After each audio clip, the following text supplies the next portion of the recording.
what we are going to say is clearly a message that is about their biology, understanding their bodies, understanding their biology, about eggs, production of eggs, egg reserve, how and that the number of eggs decline when you're in your 30s. Yes, absolutely. Absolutely. I mean, it is a very clear biological message about how the biological clock works and what they can do and what lifestyle factors can affect their fertility. This is for both boys and girls. Sure. And how can they protect their fertility for the future? I mean, those figures that I just read from BPAS suggest, you know, age 35 to 39, 82% of couples will conceive after 1 year. Well, I've just That's said, all right.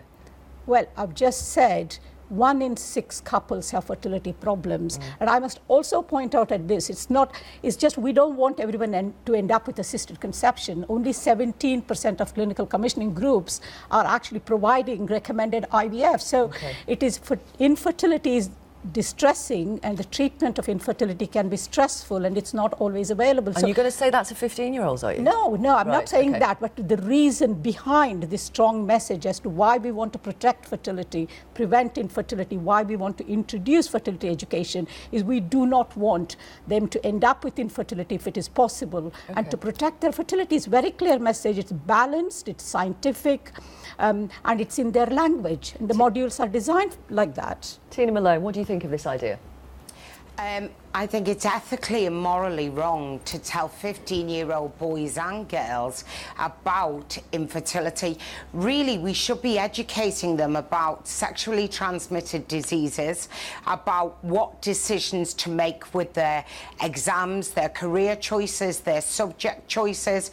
We should be educating them on alcohol, drugs, stuff like that, not telling them about infertility, which hopefully won't affect them till, you know, mid-30s. Also, for me, in my opinion, and I'm the voice of experience here, I gave birth at 18 and gave birth at 50. I was a child with a child. In my opinion, 15-year-olds have selective hearing, let's be honest. So, you know, to go and tell a 15-year-old you need to be worried about infertility possibly in the future gives them another excuse or reason to encourage illegitimate children, teenage pregnancy, and we have that in an abundance in this country. Right, shouldn't we be educating them and not telling them about infertility? I mean, let's be honest, it's something that we need to address, young mothers and the problems that are then created in this country through a lack of education, a lack of support, and women not being able to bring these children up.